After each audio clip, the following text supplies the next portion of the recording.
Andrés Felipe, ¿cómo potenciar la generación de empleo y el tema educativo en otras comunidades a partir de la experiencia que ustedes han vivido con la Fundación y en Hacienda Cuba? Yo pienso que para ningún productor es secreto que hoy hay una alta demanda de trabajadores agropecuarios. Lo que no tenemos es trabajadores bien capacitados y peor aún, hay muchos profesionales del agro que no quieren estar en campo y eso no aporta a la productividad del país. Entonces, la compañera Verduna hablaba de un tema que me pareció muy ganador y es el bienestar social en términos de productividad y de confort del trabajador. ¿Cómo podemos mejorar eso? Como ella lo decía, garanticemos unos salarios acordes, que cumplan con todo lo de ley, unos tiempos adecuados. Normalmente en el agro sabemos a qué hora empezamos, pero no sabemos a qué horas terminamos. Y muchas de esas cosas se dan es por la mala planeación. Y va uno a las fincas, hay trabajadores que en un mes no han descansado ni un solo día. Entonces, yo pienso que es organización y, y planeación y direccionamiento de la estructura organizacional de la empresa, porque la demanda de trabajadores hoy en el agro es muy alta y no somos capaces hoy de suplirla. Gracias. Laura, ¿cómo implementar las soluciones a los nuevos retos ambientales sin que eso nos cueste más dinero en la finca? ¿Qué experiencias tienen ustedes en Verdún o qué han intentado hacer al respecto? Traduzco la pregunta, es qué van a implementar desde el punto de vista ambiental con los nuevos retos y si eso va a costar más o menos dinero o más costoso o menos costoso producir la leche. Yo tengo realmente ahí poco, pues digamos que nosotros estamos empezando en todos estos temas ambientales, llevamos muchísimos años reforestando más por convicción, ¿cierto? Por responsabilidad, y aquí es donde nosotros decimos yo quiero devolverle a la tierra a uno parte de todo lo que me da, ¿cierto? Nosotros como sector estamos siendo supremamente atacados y satanizados. ¿Qué tanto nos queremos poner la 10? Porque yo creo que hoy en día está supremamente demostrado que lo ambiental coexiste con lo eficiente. Tener setos vivos me da más sombra me da más confort me da más productividad, ¿cierto? Ya se dio cuenta que no es lo uno o lo otro. Yo no les quiero responder cosas imprecisas porque yo apenas acabo de iniciar el proceso de entender realmente qué es ser ambientalmente sostenible bajo parámetros ya medidos y estandarizados. No sé cuál es el costo hoy, no les puedo inventar esa respuesta. Les puedo decir que ciertamente lo vamos a hacer por convicción, ¿cierto? Porque yo creo que ese es el camino. Hoy en Colombia, hace poco estuvimos en el Congreso de Lácteos, me acuerdo que esta respuesta la dio, creo que fue el de Alpina o el de Alquería, y decían, hoy el mercado, si usted le pregunta si le importa la sostenibilidad, sí, mucho. ¿Prefiere un producto que venga de fincas que cuidan el medio ambiente? Mucho. ¿Está dispuesto a pagarlo? No. Hoy no, pero cuando el mercado esté dispuesto a pagarlo en 10 años, a mí ya me dejó el tren. Cuando mi colanta me alce la mano y me diga, venga, ¿quiénes son las fincas que tengan esa certificación? Porque es que ya si hay un nicho de mercado dispuesto a pagarlo, yo no puedo empezar a sembrar árboles, demoran 15 años en crecer, ¿cierto? Entonces, o háganlo por convicción o por negocio, ese es el camino, no lo demanda el mercado, no lo dice el consumidor, no sabemos si el periodo de tiempo son 5, 10, 15 años, pero nos tenemos que empezar a montar, ¿cierto? Nos tenemos que empezar a montar. Y qué bacano ahorita que tocaban el tema de cooperativismo. Estamos acá todos demasiado juntos. Uno haciendo, una golondrina no hace verano, pero uno como región, como sector, como municipio, ¿no? O sea, ahí es donde sí se empiezan a dar cosas contundentes. Cuando sepa cuánto vale, les digo. Las preguntas no son exclusivamente para cada uno de ellos, así que Yo pienso que el secreto está en lo que les mencionaba al final en las píldoras de productividad y es dignificar la labor. Cuando nosotros empezamos a incursionar en este tema de los sellos, nos dimos cuenta que ya cumplíamos con todo, solo que no éramos conscientes de la importancia de la labor que realizábamos. Sí, la estrategia de sembrar árboles, en nuestra empresa sembramos 20.000 árboles al año y siempre son pocos. Pero como les decía también al final, tenemos que acompañarnos de la academia para que con datos científicos demostremos lo que nosotros hacemos en campo, en la practicidad. No podemos echar cuento, tenemos que mostrar los datos y los datos los tenemos nosotros. Entonces, apoderémonos de ellos y dignifiquemos nuestra labor. eh, aquí hay una pregunta que yo creo que difícil de responderla, pero que hay tela para cortar y que Laura ya se adelantó a ella. El consumidor sí está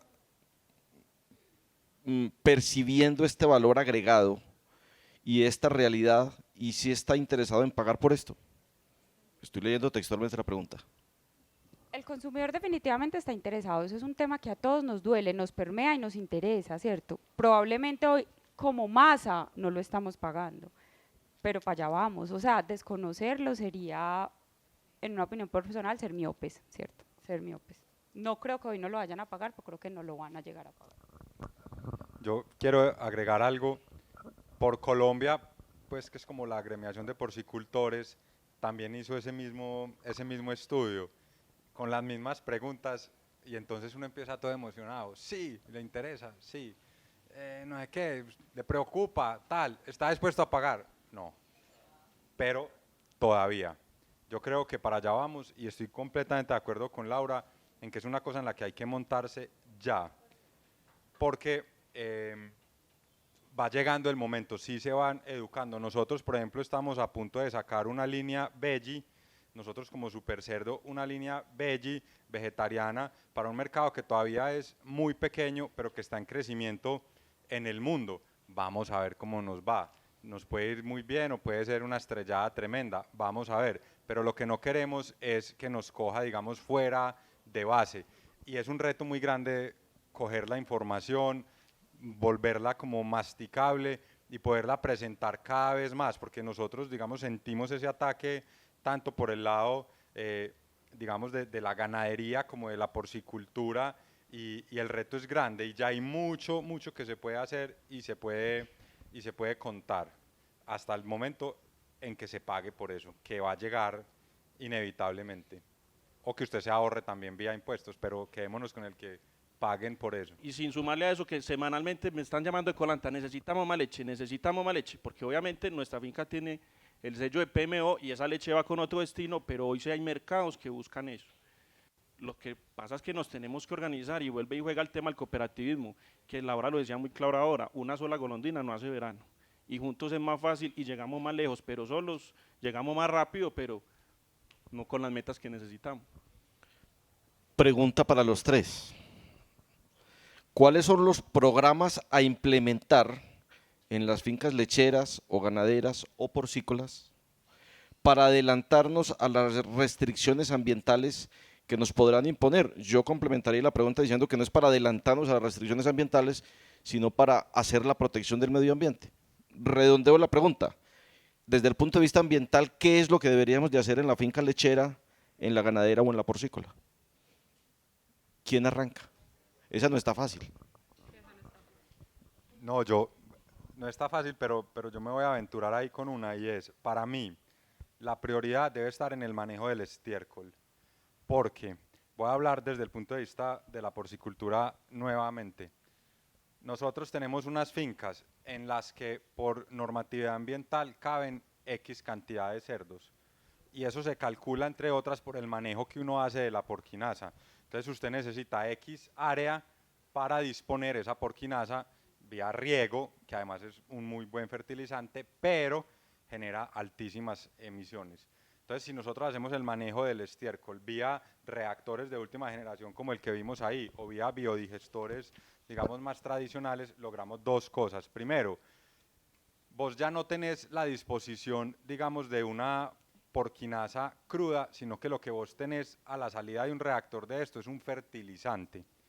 Entonces la limitación para el área ya no te la da la cantidad de cerdos por una, digamos, análisis netamente ambiental de Corantioquia en nuestro caso, sino que te la dan las demandas nutricionales del suelo, del pasto, según lo que vos tengas, la altura, todo lo que ustedes ya saben. Pero en lo que nosotros hemos analizado, las proyecciones que hemos hecho, lo que hemos hablado con Corantioquia, es mucho más la capacidad de tener animales que vos tenés si manejas adecuadamente el estiércol y lo volvés un fertilizante a lo que tenés si simplemente disponés vía riego o lo que sea de la porquinaza.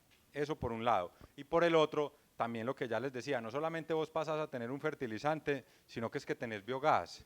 Y vos ese biogás lo podés volver perfectamente energía eléctrica, que no es lo más eficiente, pero es y sirve, o lo puedes volver calor, Nosotros en granjas, por ejemplo, tenemos que calentar en algunas de ellas, en Santa Rosa, en Don Matías, en los llanos de Cuivá, tenemos que calentar cuando los lechoncitos están muy pequeños y eso lo calentamos con biogás, es un ahorro de toda la plata del mundo. Entonces, para mí, desde mi punto de vista, de porcicultor principalmente, es el manejo del estiércol. Yo creo que en base a la experiencia nuestra y lo que les decía ahorita de un motor personal, tiene mucho que ver con el tema de reforestación, o sea, negar y decirnos mentiras a nosotros mismos que hubo mucha deforestación para lo que hoy son nuestros potreros, eso no lo podemos desconocer y no se trata de anular nuestros potreros, pero cada vez salen muchos más sistemas que plantean cercos vivos, ¿cierto? Hacerles sombra a los caminos por donde se desplazan las vacas todos los días a las salas del ordeño, ¿cierto? Hay una cantidad de modelos que buscan devolver un poco de lo que se quitó, ¿cierto? Que además nos traen confort animal, que probablemente más adelante irá ligado a todo este tema que veíamos hoy de estrategias de carbono neutro. Entonces yo creo que reforestar, pero un plan ordenado, claro, con las especies que son, ¿cierto? Guiado, un plan guiado hecho a la medida, no nos va a quitar área de productividad, probablemente es mucho más lo que nos va a devolver en confort animal. Bueno, yo pienso, hay algo de lo que hoy no se habló mucho y es de el túnel del carbono. Todos están hablando de cuánto carbono, cuánto carbono, cuánto carbono, y me van a perdonar la expresión, estamos como caballos carretilleros solo pensando en el carbono. Y después de hacer nuestras primeras simulaciones o acercamientos a esas emisiones que generamos desde nuestra actividad y la producción de leche con nuestras búfalas, hay que mirarlo de forma más integral, porque eso es la sostenibilidad, la parte social no va sin la economía y la parte económica no va sin la ambiental, y bueno, esto es transversal. Entonces, en la medida que manejemos este enfoque con una sinergia completa, con lo que decía el doctor Aruana, economía circular, reciclando esos subproductos que generamos desde nuestra actividad, yo creo que esa carbono neutralidad se va a dar de manera natural. Hoy estoy más convencido de eso que nunca. Voy a cerrar con la pregunta del millón. La sostenibilidad económica está en riesgo por la importación de leche en polvo muy económica por los TLCs. ¿Qué han hecho en sus fincas o qué hacer para disminuir efectivamente los costos de producción? ¿O cómo defendernos de los TLCs? Pregunta el millón. Si quieres. Bueno, pues prepararnos para eso es muy complejo porque hay cosas contra las que no podemos luchar, que son los costos de producción. Pero yo pienso que nuestro salvaguarda ha sido estar asociados a la cooperativa, porque hay cualquier cantidad de empresas alrededor nuestro que acopian la leche y llegó una pandemia y literal cerraron.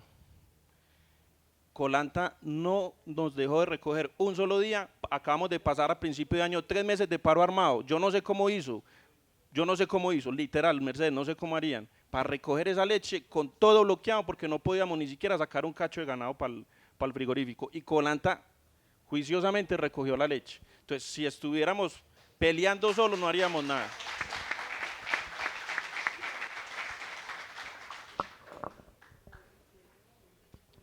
Vean, yo creo que esto sí puede ser como una opinión impopular, pero yo creo que los TLC son una realidad, ¿cierto? Y nos podemos quedar discutiendo de largo y ancho que si es justo que se afectan 700.000 productores de leche, pero se benefician 42.000 millones de… Eso es una realidad. Los TLCs están firmados hace cuántos años, ¿cierto? Y yo creo que la pregunta es la que hicieron, ¿qué hemos hecho al interior de las fincas para prepararnos? Porque es que la leche más barata va a entrar, ¿cierto? Y si yo sigo esperando que vayan allá y lo bloqueen y lo peleen y lo paren, no va a pasar. Entonces yo creo que lo primero, la base sería, yo llevo la información financiera de mi finca como es, no suma y resta de, me valió 10.000, salieron 9.000, me quedaron 1.000, sino esos 9.000 cómo están distribuidos. Yo tengo claro cuánto me vale ese costo de leche y cuando lo tenga claro, empiezo, ¿cómo puedo mejorar esa rentabilidad? ¿Cómo esas mismas vacas me dan más leche, ¿cierto? Lo primero es tener claros los números, porque si no, ¿cómo compito? Yo ni siquiera tengo con qué compararme.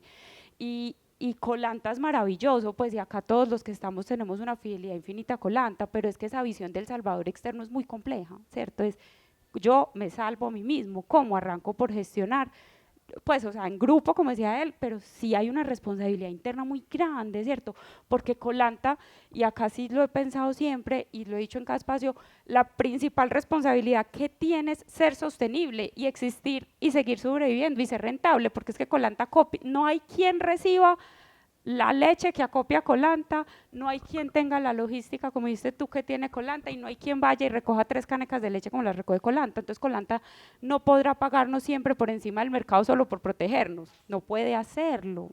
Esa no es la realidad. Entonces la realidad es cuáles son mis costos, cuáles son mis números, cómo soy más productivo, le estoy metiendo lo que le tengo que meter a la genética. Es que yo siento que a la genética le damos muy poquita relevancia y lo tiene toda, ¿cierto? Tiene demasiado protagonismo y es lo último que miramos. Estamos más preocupados si dar qué tipo de concentrado dar que qué tipo de toro voy a poner, ¿cierto? Y de nada me sirve a una vaca mala darle el mejor concentrado. A la vaca buena sí, lo devuelven leche, pero a la vaca mala, mala es. Entonces yo creo que esa sería la respuesta. De los TLC no hay nada que hacer, los TLC son una realidad. Lo único que podemos hacer es tener claros mis números y después de tenerlos claros hacer una planeación para mejorarlos. ¿Algo que agregar, Esteban? Sí, todo lo que dijo Laura, más economía circular. Eso es lo que yo diría.